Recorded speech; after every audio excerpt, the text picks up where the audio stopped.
যে বিষয় নিয়ে বাংলাদেশে এক ধরনের শঙ্কা বা সংশয় তৈরি হয়েছে সেটা হচ্ছে যে এই যে অন্তর্বর্তীকালীন সরকার, এই সরকার আসলে রূপরেখা কি, ওনারা কিভাবে রাষ্ট্রকে পরিচালনা করতে চাচ্ছেন এবং রাষ্ট্রের সংস্কার এবং নির্বাচনী রূপরেখা নিয়ে অনেকের মনেই সংশয় আছে বা আশঙ্কা আছে। উনি মূলত রাজনৈতিক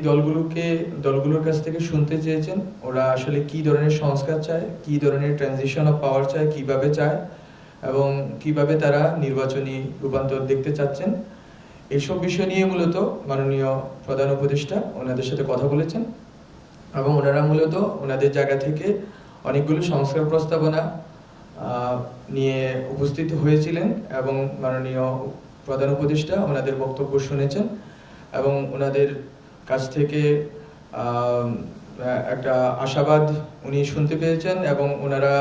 মাননীয় উপদেষ্টাও আশাবাদ ব্যক্ত করেছেন যে সবার সাথে মিলে সবগুলো রাজনৈতিক সংগঠন এবং রাজনৈতিক প্ল্যাটফর্মকে সাথে নিয়ে উনি বাংলাদেশের আগামীর যে রাষ্ট্র সংস্কার এবং এর রূপরেখা উনি খুব শীঘ্রই উপস্থাপন করবেন। তো এর আগে এই যে মতবিনিময় সভাগুলো, এর ভিতরে অনেকগুলো প্রশ্ন উঠে আসতেছে। এর মধ্যে অন্যতম হচ্ছে যে প্রাতিষ্ঠানিক সংস্কারগুলো কিরকম হইতে পারে, তারপরে এখানে বিচারের প্রক্রিয়া কিরকম হতে পারে এবং এখানে সংবিধান নিয়ে মূলত অনেকগুলো প্রশ্ন এসেছে যে সংবিধানকে আমরা আসলে সংস্কার করব নাকি হচ্ছে সংবিধানকে আমরা পুনরায় এটাকে প্রণয়ন করা হবে সবাইকে সাথে নিয়ে। ফলত এই প্রশ্নগুলো বারবার আলোচিত হয়েছে এবং বিদ্যমান যে রাজনৈতিক সংকট আছে, প্রাতিষ্ঠানিক সংকট আছে এবং আরো অন্যান্য সংকট আছে রাষ্ট্রের, সেসব সংকট নিয়ে রাজনৈতিক নেতৃবৃন্দ মাননীয় প্রধান উপদেষ্টাকে অবহিত করেছেন এবং মাননীয় প্রধান উপদেষ্টা সরকারের বিভিন্ন উদ্যোগ নিয়ে ওনাদেরকে আশ্বস্ত করেছেন যে খুব দ্রুতই বিভিন্ন সমস্যার সমাধানে উনি সচেষ্ট আছেন এবং উনি খুব দ্রুতই এগুলো সামলে নেবেন।